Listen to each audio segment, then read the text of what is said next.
Il est 18h15 à Tillabéri, bienvenue fidèles auditeurs et téléspectateurs. C'est l'heure du forum du studio Kalangu.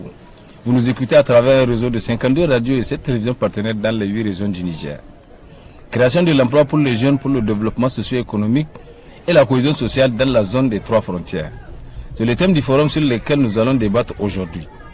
La création de l'emploi productif pour les jeunes africains dont la population est en rapide augmentation, le double d'ici 2045, est certes un immense défi, mais aussi la clé de la prospérité future du continent.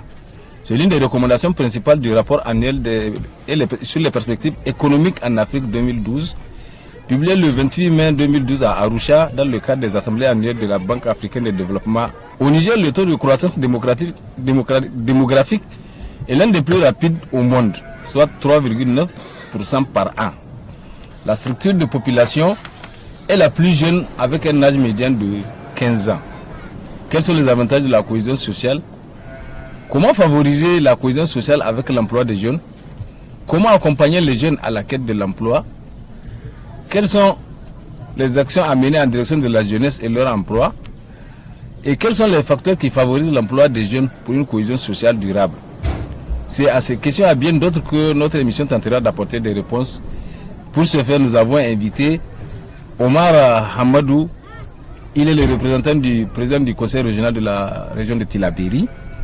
Moumouni Hassan, secrétaire général de la mairie de Torodi. Abdelmoumouni Abbas, il est consultant au niveau du RAI projet 3 frontières en prévention extrémiste violent. Et moi, Moussa Hassan, pour diriger les échanges.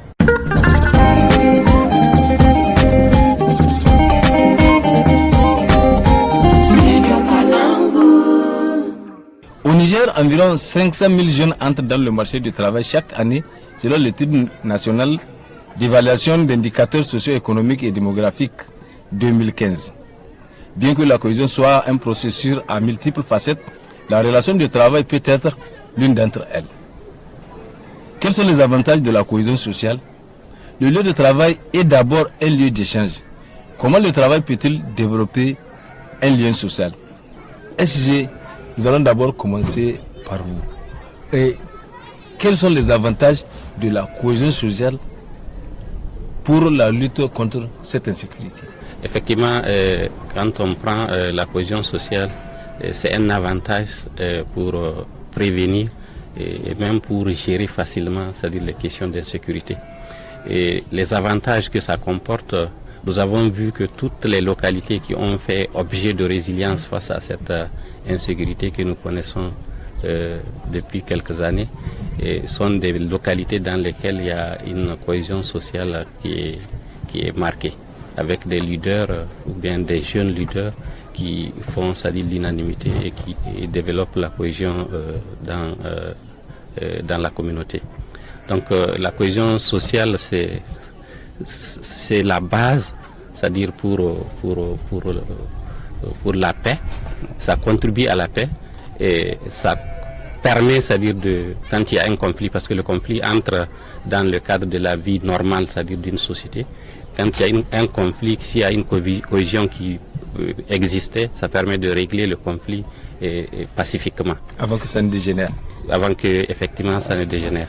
Donc, et quand il y a cohésion, il est plus facile, c'est-à-dire de faire le dialogue, de faire, c'est-à-dire des concertations, des consultations, et puis d'accoucher, c'est-à-dire des idées de développement ou bien des initiatives allant dans le sens de la prévention ou bien de sensibilisation des jeunes ou bien de quelques acteurs pour ne pas rejoindre, c'est-à-dire ces mouvements d'insécurité. Je vais revenir à vous, monsieur le consultant, monsieur Abbas. Comme l'a dit le SG, la cohésion est un tapis pour la quiétude et la préservation de la sécurité. On sait que le lieu de travail, c'est d'abord un lieu d'échange. Donc, comment le travail peut-il développer les liens sociaux entre les gens?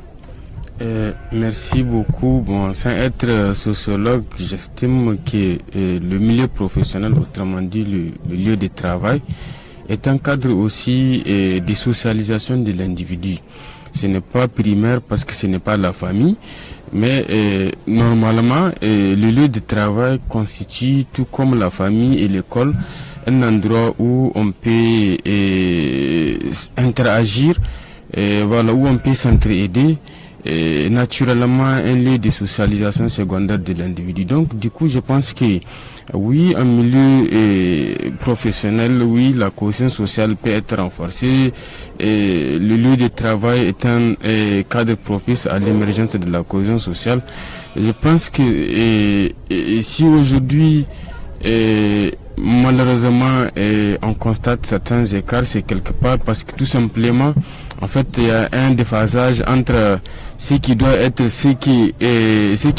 le lieu professionnel, autrement dit le lieu de travail, et ce qu'il est actuellement. C'est ça un peu le problème. Tout comme si les gens se sont radicalisés, c'est peut-être quelque part c'est parce que la famille, qui est un cadre d'ancrage de socialisation primaire de l'individu, n'a pas joué son rôle. La famille a démissionné. L'école, qui devrait continuer le rôle de la famille, ne l'a pas fait non plus. Et donc, du coup, le milieu professionnel, qui est le troisième niveau d'ancrage, disons, des valeurs traditionnelles ou de socialisation de l'individu, souvent est absent. Et donc, du coup, on constate certains écarts. Et donc, du coup, voilà, je pense que c'est un cadre, pour me répéter, d'interaction et donc d'émergence de la cohésion sociale. Un cadre propice. Et je reviens avec M. Omar. Certains jeunes Nigériens ont quitté le pays à la recherche de meilleures opportunités économiques. Bien que les statistiques soient difficiles à obtenir, la politique nationale de migration du pays a clairement établi un lien entre l'emploi et la migration. Selon vous qui défendez les jeunes, la cause de la jeunesse, que faudra-t-il faire pour retenir ces jeunes à la maison? Et à mon sens, ce qu'il faudra faire pour maintenir ces jeunes, il faut former ces jeunes. Et les jeunes qui ont déjà une formation, il faut en tout cas les accompagner dans la création de leur emploi. Il faut aussi en tout cas les accompagner dans d'autres secteurs, parce qu'il y a des jeunes qui ont suivi des formations, mais malheureusement ils n'arrivent pas à trouver de l'emploi sur le marché. Il faut préparer ces jeunes à une reconversion professionnelle.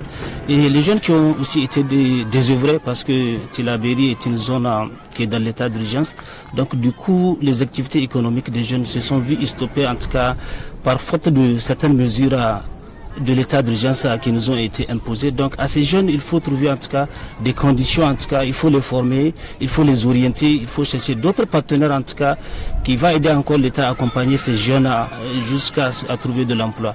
Et ici au niveau du Tillabéri, nous avons des centres de formation professionnelle qui forment les jeunes au métier, et que ce soit les jeunes qui quittent du niveau primaire, en tout cas par faute de moyens qu'on oriente dans ces centres. Ces jeunes-là, à la fin de leur formation, certains n'arrivent pas à avoir des outils, en tout cas pour exercer leur métier. Il faut les accompagner avec des outils, et bien entendu, il faut les suivre aussi. Il ne suffit pas d'accompagner, il faut suivre pour voir là où il y a des insuffisances. À mon sens, voilà en tout cas un certain nombre d'éléments qu'il faut régler. Et récemment, à travers le HACP, la Haute Autorité de la Constitution de la Paix, l'État s'est engagé à offrir un certain nombre d'emplois aux jeunes qui sont notamment dans les zones d'insécurité, à travers leur recrutement au niveau des FDS, à travers des AGR et à la création des petites et moyennes entreprises. Est-ce que ce projet est en train d'être mis en œuvre ici à Tillabéri? Comme vous, en tout cas, j'ai constaté qu'il y a la HACP qui a fait circuler des canevas, en tout cas pour donner des subventions à des jeunes afin de s'installer. Et pas que seulement le HACP, il y a d'autres partenaires qui le font. Mais malheureusement, ce que nous déplorons à ce niveau, les canevas ne sont pas flexibles. En tout cas, ça ne permet pas à ces jeunes de mieux faire remplir les canevas. Mais aussi, il y a, au niveau des critères d'éligibilité qu'on impose, il y a une certaine garantie qu'on demande aux jeunes. Par exemple, je m'explique, s'il y a 100% à donner, on demande aux jeunes en tout cas de donner 40%. Mais le jeune qui a déjà les 40%, est-ce qu'il aura besoin en tout cas de cet argent? Moi je ne pense pas. Donc il faut rendre flexible ces subventions qui jusque-là sont difficiles. parce que le remplissage, ça cause des problèmes. D'abord, on n'organise même pas des assemblées générales pour expliquer le problème. Comment est-ce qu'on doit remplir ce canevas? Donc, du coup, c'est toute une difficulté qu'il y a autour de ce remplissage de canevas avant de bénéficier de la subvention. Parce qu'il y a un certain nombre de documents à fournir, tels que l'acte de naissance, nationalité, tout ça là. Et les jeunes se décarcassent pour avoir ces papiers. Malheureusement, jusque-là, nous attendons les suites. Je ne sais pas à quel niveau ça se trouve. J'aurais bien aimé avoir en tout cas un spécialiste à ce niveau pour m'éclairer. Merci bien. Il y a aussi d'autres partenaires, je pense qu'ils soit par commune, soit au niveau central de l'État, qui aident à travers des AGR, à travers des petits projets du jardinage. Si vous avez de ces partenaires-là, quels sont les avantages que tirent d'abord les jeunes à travers l'appui que ces partenaires leur apportent et quel serait l'avantage pour le pays? Ok. Voilà, merci. Donc, c'est comme vous le dites, il y en a beaucoup de partenaires, c'est-à-dire qui sont mobilisés, c'est-à-dire pour accompagner les jeunes, pour mettre en œuvre, c'est-à-dire la politique de l'emploi élaborée, c'est-à-dire par l'État. Et il y a même une stratégie en matière, c'est-à-dire de la promotion de l'entrepreneuriat des jeunes. Et il y a beaucoup de partenaires qui s'alignent pour accompagner l'État à mettre en œuvre, c'est-à-dire ces stratégies. Et effectivement, comme l'a évoqué le représentant des jeunes, et on constate que d'abord, si on catégorise, c'est-à-dire nos jeunes, nous avons les jeunes ruraux qui constituent la grande majorité, pour qui les subventions sur la base, c'est-à-dire des micro-projets élaborés, et les éliminent, c'est-à-dire automatiquement. Et de l'autre côté, il y a beaucoup d'opportunités quand vous prenez au niveau de la zone 3 frontières, c'est-à-dire les communes frontalières avec les deux pays frontaliers, le Mali et le Burkina, notamment surtout dans le domaine de l'agriculture avec le fleuve Niger qui nous arrose et puis les différents affluents du fleuve Niger aussi qui traversent ces communes. Mais on constate qu'il n'y a pas une culture, c'est-à-dire de l'entrepreneuriat chez nous. Contrairement, c'est-à-dire dans beaucoup de pays anglophones où les jeunes, c'est-à-dire à un certain âge, prennent des initiatives et que l'État accompagne ces initiatives-là pour la création de l'emploi. Et je pense bien que il y a beaucoup d'insuffisance et c'est lié d'ailleurs d'abord à notre curricula scolaire même.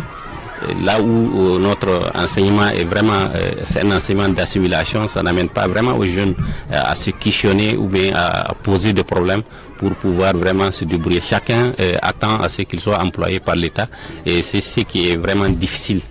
Et donc pour vraiment solutionner ce problème-là, moi je pense bien le secteur le plus pourvoyeur d'emploi aujourd'hui au Niger, c'est l'agriculture.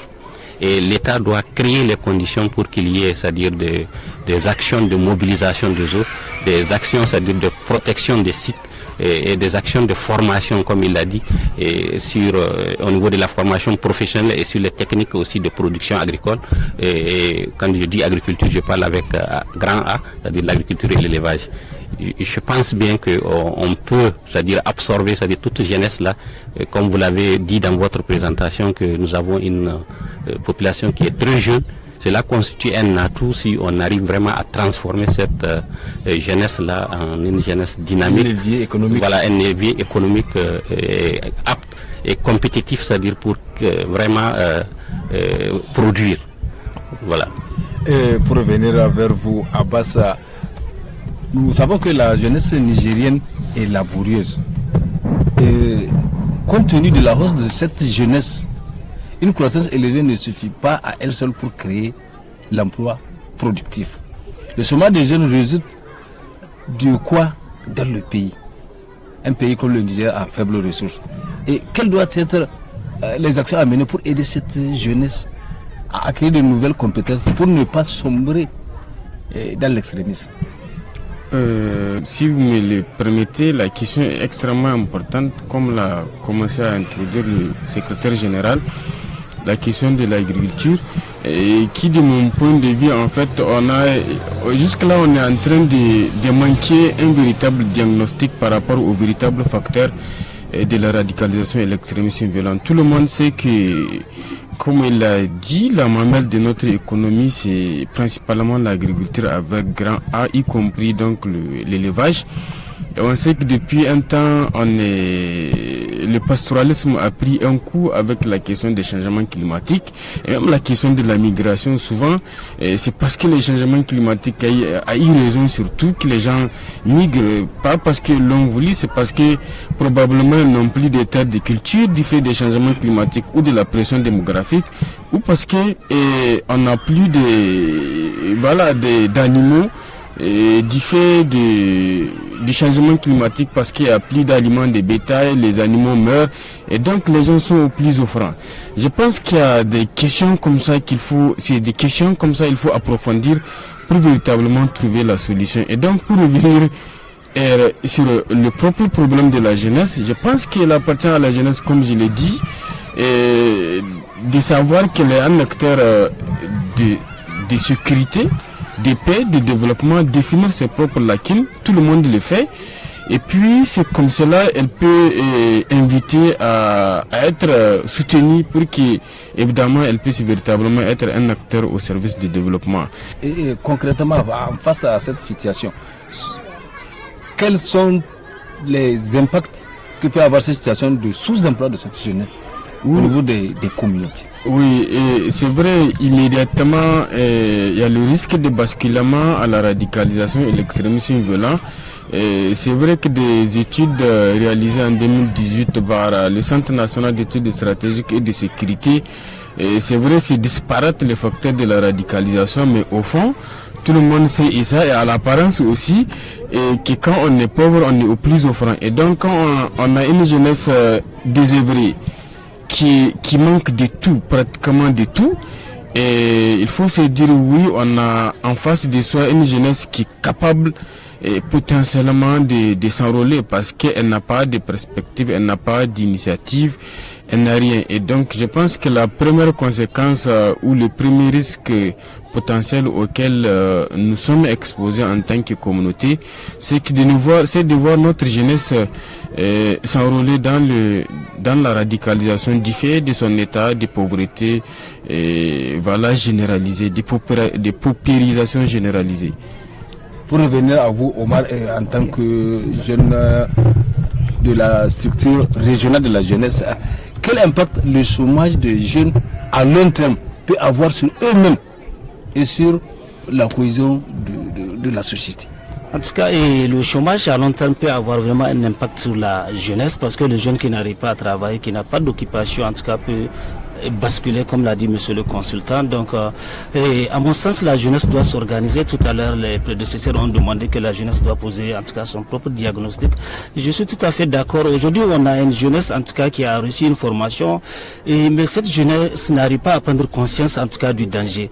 Et il y a une étude en tout cas qui a révélé ça. La jeunesse a un problème de choix de métier. Et ce problème est spécifique à deux régions, selon l'étude diligentée par la CAPEJ, qui est une cellule d'analyse et d'évaluation des politiques publiques, en tout cas qui a mené une étude sur les besoins et les aspirations des jeunes.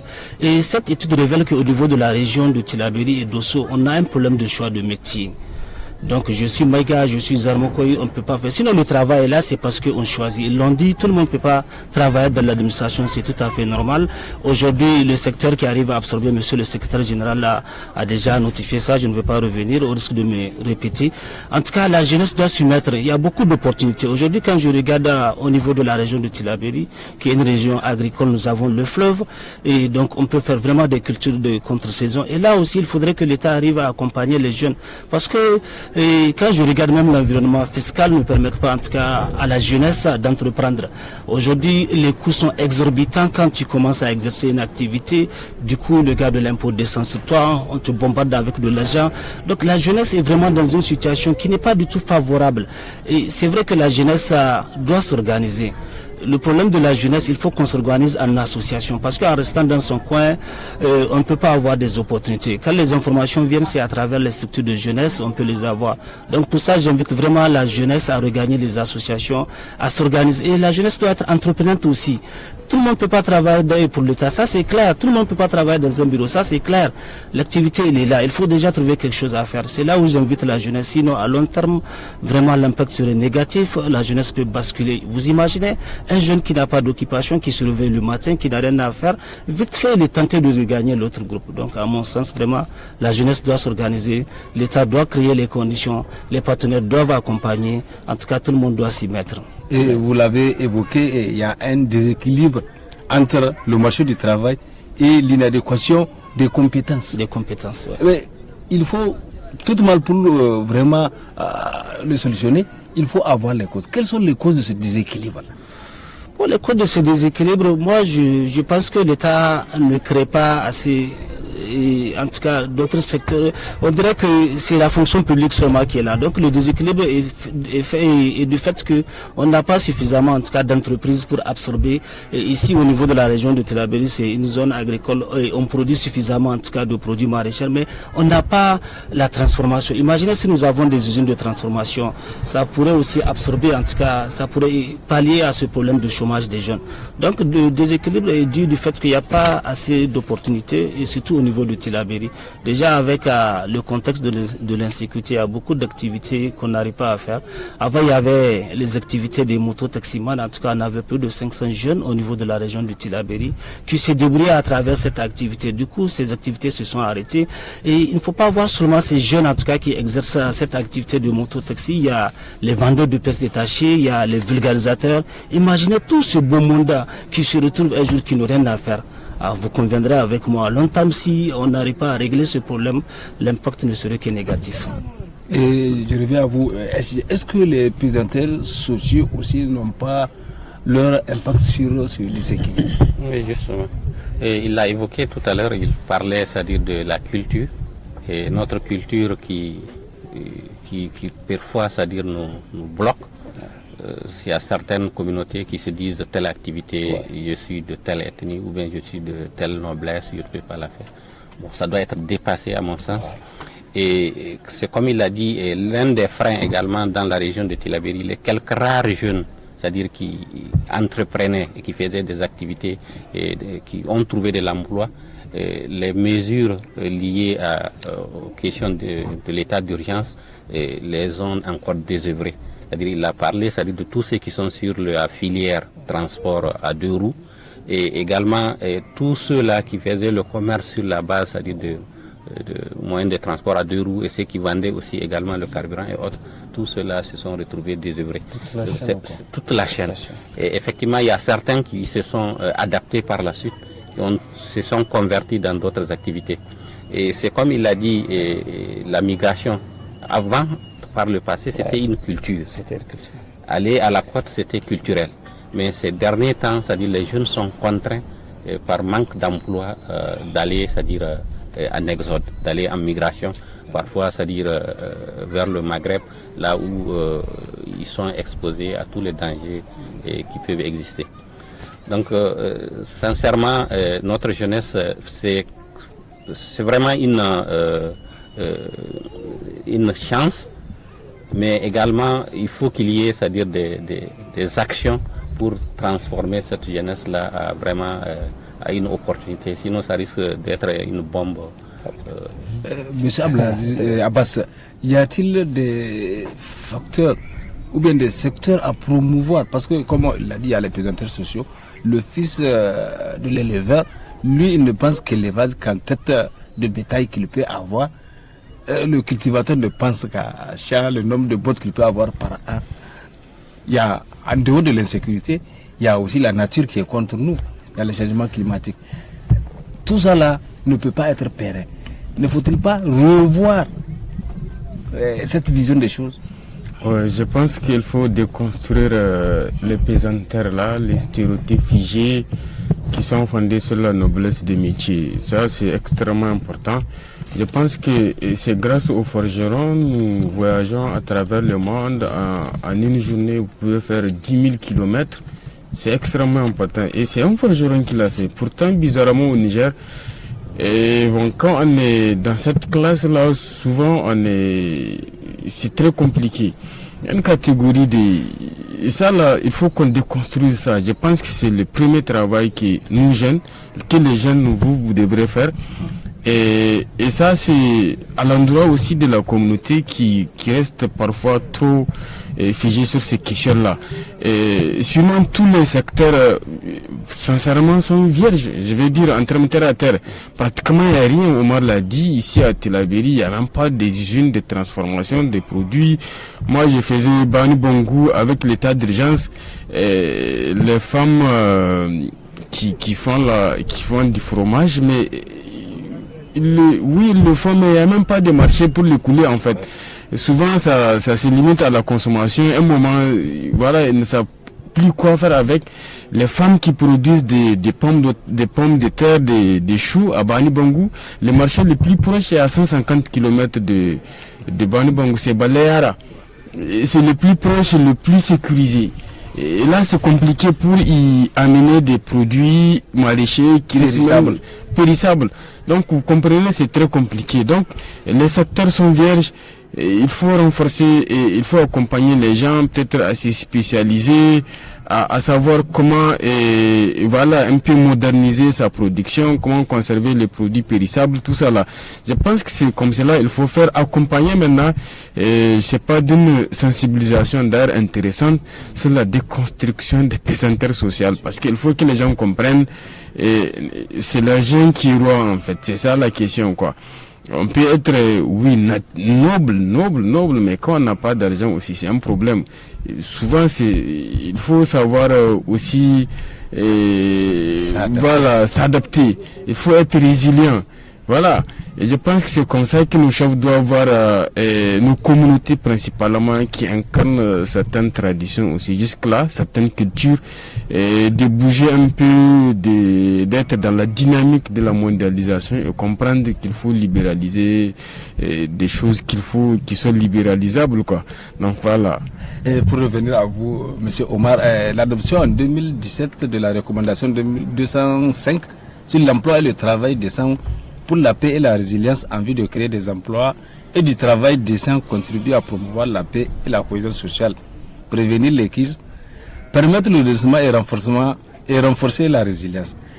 Et dans le domaine de l'entrepreneuriat, oui, dans l'emploi. Je ne vois pas assez d'avancer, mais de plus ou moins avec le concours de certaines ONG, en tout cas, qui arrivent à organiser les femmes. Au niveau de Tillabéri, ces derniers temps, les femmes sont tellement organisées, la jeunesse est organisée. Donc, les partenaires sont là quand même à accompagner cette jeunesse. Il y a des efforts, en tout cas, qu'on observe sur le terrain. De plus en plus, on a des jeunes, en tout cas, qui sont dans la restauration, des jeunes, en tout cas, qui installent leur business, qui font des photocopies, des saisies. De plus en plus, en tout cas, la jeunesse a pris conscience.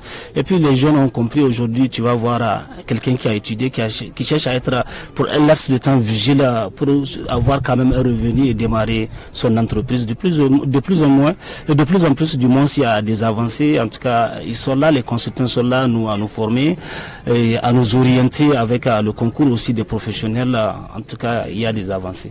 Et vous l'avez évoqué, les jeunes femmes en particulier continuent de se heurter à de multiples obstacles à l'accès du marché de l'emploi, y compris les restrictions culturelles et sociales sur les types d'emplois jugés appropriés à ces femmes-là. Que faire alors dans ce cas pour amener justement la jeune fille dans le marché de l'emploi? Et ce qu'il faut faire, il faut sensibiliser. Il faut sensibiliser les jeunes filles, en tout cas, à s'organiser, en tout cas, à être entreprenantes aussi, à créer des activités. Et quand vous regardez le marché de Tillabéri, en tout cas, la majorité des commerçants, vous allez trouver que c'est des femmes qui sont dans le commerce. En tout cas, au niveau de la femme aussi, il y a des efforts. On continue de sensibiliser les femmes. Quand les projets viennent aussi, en tout cas, ils donnent les avantages aux femmes. Même devant l'offre, quand vous venez, vous allez constater que c'est la candidature féminine qui est surtout encouragée. Donc vraiment, il y a des efforts qui sont en train de faire, que ce soit du côté de l'État, que ce soit du côté des partenaires, que ce soit du côté de la société civile qui arrive à sensibiliser, en tout cas, la jeune fille à aller vers l'entrepreneuriat. Il y a des efforts. Pour revenir vers vous, SG, de plus, pour des milliers d'enfants au Niger, l'enfance est écourtée par le mariage. Peut-on vraiment faire un lien entre le mariage précoce, surtout des filles, l'emploi des jeunes et le développement social? Oui, justement. Ça également, ça constitue un problème pour notre société.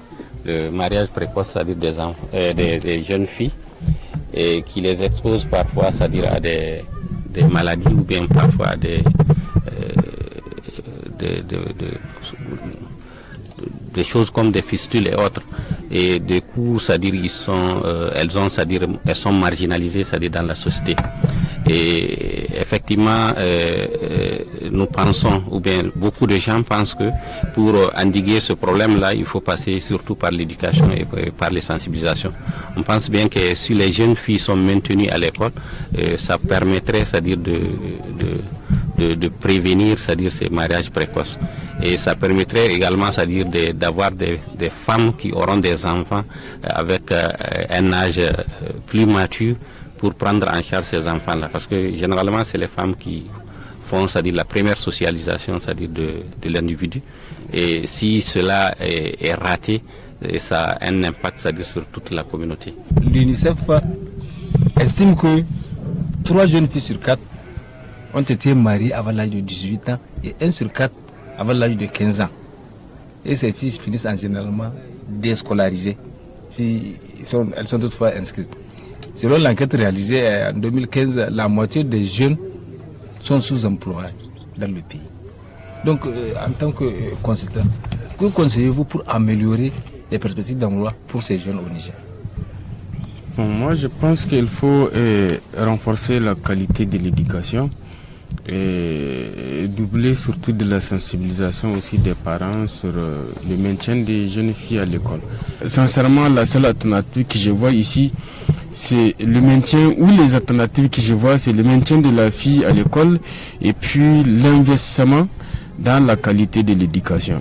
C'est de cette seule manière-là qu'on peut agir durablement sur la fille et non seulement briser les tabous, certains stéréotypes et puis lui permettre d'intégrer le marché de l'emploi. Comme vous le dites, le rapport de l'UNICEF, c'est ahurissant en termes de ce que cela réserve aux jeunes filles.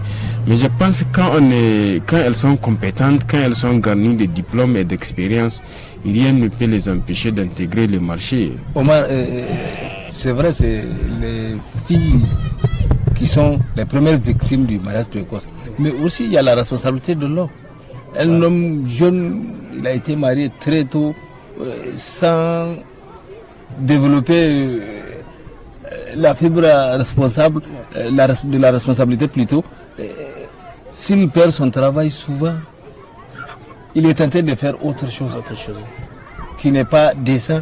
Et on a vu des cas, par exemple à Balayar, on a vu un jeune qui faisait le taxi moto. Lorsqu'on l'a arrêté, il est venu sur le goudron, il vend les galettes. Et il a développé un marché, tout de suite il est devenu le point de rencontre de tous les jeunes là-bas. Ils viennent faire la fada là-bas, chacun vient manger là-bas. Et il arrive à joindre les deux bouts. Est-ce que les jeunes ne peuvent pas s'inspirer de ces choses pour savoir que être marié, c'est aussi une responsabilité? Et le mariage, c'est une responsabilité. En tout cas, ça amène le jeune aussi à prendre conscience, à être responsable, parce que désormais, il a une famille à prendre en charge, il a des enfants, en tout cas, à prendre en charge. Donc pour ça, le jeune, en tout cas, doit, en tout cas, se surpasser de certains préjugés, de certaines arrière-pensées. En tout cas, le jeune doit être créatif, le jeune doit être responsable, en essayant quand même aussi à trouver quelque chose à faire, parce que les opportunités, ils sont là, on peut faire beaucoup de choses. C'est vrai, même si le contexte est un peu difficile, mais le jeune avec un peu de créativité peut trouver quelque chose à faire. Aujourd'hui, nous avons les activités de moto-taxi qui reprennent, mais cette fois-ci, c'est les motos à d'État. Il y a beaucoup de jeunes qui convergent en tout cas vers ce secteur. Les tricycles. Les tricycles. Pas les tricycles, c'est les motos à d'État. Les tricycles aussi sont carrément interdits de rouler. Et il y a les ADDTA qui sont différents des tricycles. Oui. Les motos qui ont les couleurs jaunes. Donc c'est avec ces motos-là que les jeunes arrivent à faire des activités. Et Dieu merci, il y a certains partenaires qui accompagnent ces jeunes. Il y a un partenaire qui a amené jusqu'à 50 voire 60 de ce genre de motos qu'il a donné à des jeunes, en tout cas sous forme de subvention. Et Dieu merci, ça a généré, ça a suscité en tout cas cette envie au niveau de la jeunesse. Donc moi je me dis que si le jeune en tout cas se marie tôt, c'est pas aussi un handicap, c'est une manière de responsabiliser le jeune. Pour revenir à vous, Abbas, on a tantôt évoqué le phénomène de la migration qui était un phénomène social dans le temps. Mais est-ce que cette migration n'est pas quelque part une solution la migration c'est naturel comme vous l'avez dit, mais dans ce contexte précis, c'est vrai, il faut voir ça du point de vue manichéen en termes du bon et du mal, quoi. Oui, c'est une solution pour ces jeunes qui manquent de l'emploi parce qu'ils veulent se réaliser. C'est une solution et ça crée en même temps une dépression, ça crée une dépopulation de la population entre griffes déjà diplômée au pays. Mais le deuxième aspect, ce qui est important, c'est comme l'a souligné le SG, c'est que c'est une migration obligée. En fait, les gens sont, contre mauvaise fortune bancaire, obligés de partir. Et là, c'est le pire des choix. En fait, bon, c'est le moins grave des choix. Parce que le pire, c'est de s'enrôler dans la radicalisation et l'extrémisme violent. Et donc, on part quelque part parce que on a peur soit d'être enrôlé, on a peur d'être vu comme un incapable du point de vue social, parce qu'il y a des stéréotypes aussi quelque part vers certaines zones Sahel, dans l'Ader par exemple. Celui qui n'est pas capable de se déplacer, c'est un incapable socialement parlant. Donc du coup il y a des contraintes, souvent en fait on est obligé de partir, quoi. SG, la migration, comme l'a dit, c'est quelque part une solution. Mais ce n'est pas aussi une fuite de bravade? Oui, justement, c'est pas une solution, mais c'est une forme d'adaptation. Mais c'est comme vous le dites, parce que quand on dit c'est une solution, ça veut dire que ça résout le problème. Mais ça ne résout pas le problème parce que, comme vous l'avez dit, ça vide notre pays, c'est-à-dire de sa population active. Si c'est les intellectuels, c'est-à-dire c'est les intellectuels que nous perdons. Et si c'est les jeunes ruraux, c'est les jeunes ruraux là qui labourent la terre, qui produisent, c'est-à-dire les productions agricoles, qui partent, c'est-à-dire en exode. Donc c'est une forme d'adaptation qui est la mieux que, c'est-à-dire que de s'enrôler ou bien, c'est-à-dire de suivre, c'est-à-dire l'autre choix. Le banditisme. Voilà, le banditisme. Mais maintenant, ce qui m'a intéressé, c'est surtout l'innovation là que vous avez évoquée par rapport au monsieur ou bien au jeune homme, c'est-à-dire de Belleyar. Ça, c'est des innovations intéressantes qu'il faut répertorier et qu'il faut aussi accompagner, pour qu'il y ait les accompagner et puis le diffuser également pour que les autres jeunes aussi ça les suscite, pour qu'il y ait des taches d'huile. Parce que le problème, c'est que tout le monde, on a l'impression qu'il n'y a pas de créativité. C'est-à-dire les gens ne réfléchissent pas à comment faire. Parce que comme il a dit, tous les secteurs sont presque vierges. Hein. Tous les secteurs. Quand vous regardez par exemple dans, comment ça s'appelle ça, les femmes là, pour les tresses et autres là, vous verrez que c'est les coutières là qui viennent, c'est-à-dire pour faire ça. Et la couture également, vous verrez que c'est les Sénégalais, c'est les autres, c'est-à-dire qui font ça. Et même, c'est-à-dire la maçonnerie. Vous voyez, c'est les Sénégalais, c'est les Béninois qui. Cela suppose qu'il y a l'emploi. Mais les jeunes, c'est-à-dire, ne se sont pas professionnalisés, c'est-à-dire dans ce métier-là, pour vraiment apporter le service, c'est-à-dire aux communautés. Quelles sont concrètement les mesures immédiates et les solutions pour contenir ces jeunes-là, les garder à la maison et leur offrir les voies et moyens de s'en sortir? Oui, et c'est ça, c'est d'investir, c'est-à-dire dans les secteurs pourvoyeurs d'emploi. Et d'aider les jeunes également en faisant des études pour voir, c'est-à-dire les métiers porteurs, pour pouvoir les accompagner et aller dans ce métier-là. Nous allons faire un tour de table pour finir. Monsieur Oumar, en tant que jeune, quel est votre cri de cœur à l'endroit des jeunes d'abord, des gouvernants et des partenaires? Et mon cri de cœur, je commencerai surtout à l'endroit de la jeunesse. Il faut que la jeunesse s'organise. Il faut que la jeunesse s'organise à travers les associations. Il faut que la jeunesse, en tout cas, arrête de choisir les métiers. J'ai un master, j'ai une licence, c'est clair. Tout le monde ne peut pas travailler pour l'État. Il faut créer. Moi, j'ai mal quand je vois un ingénieur agronome, en tout cas, veut travailler coûte que coûte dans un bureau, alors que nous l'attendons sur le terrain pour nous orienter, pour nous aider, pour nous former. Donc vraiment, il faudrait que la jeunesse prenne conscience. À l'endroit de l'État, vraiment, c'est de créer les conditions favorables pour permettre à ces jeunes d'exercer, en tout cas d'initier des formations sur l'entrepreneuriat des jeunes, de subventionner les jeunes et de voir aussi comment alléger un peu l'environnement fiscal pour permettre à ces jeunes d'exercer leur métier sans avoir de difficultés. Quel est votre cri de cœur pour justement préserver ces jeunes-là de suivre cette voie? Bon, merci beaucoup. Je pense que Omar a abordé pratiquement tous les points. Et premièrement, d'abord, les jeunes eux-mêmes, il faut qu'ils prennent conscience qu'ils sont des jeunes. Il faut qu'ils s'éduquent à la citoyenneté responsable. En fait, il faut qu'ils se sentent utiles au développement de leur communauté. En fait, il faut qu'ils par les actes consentent qui effectivement ils appartiennent à la communauté. C'est des actions banales qu'ils peuvent poser, salubrité, des petites actions qu'ils posent qui font d'eux des membres de la communauté. Ça, c'est extrêmement important. Et ça va participer aussi au renforcement de la cohésion sociale qui a un effet transversal sur le renforcement de la résilience des communautés face à la radicalisation et l'extrémisme violent. L'autre aspect, c'est que je vois déjà l'État est dans la dynamique de création d'enfants nationaux de souveraineté, je ne sais pas, pour les jeunes, et si c'est disponible, qui peut être garni et à hauteur de plusieurs milliards. Il appartient aux jeunes et à leur structure aussi de définir les conditions avec l'État qui permettent d'accéder à ces fonds-là. Nous avons à travers le projet 3 frontières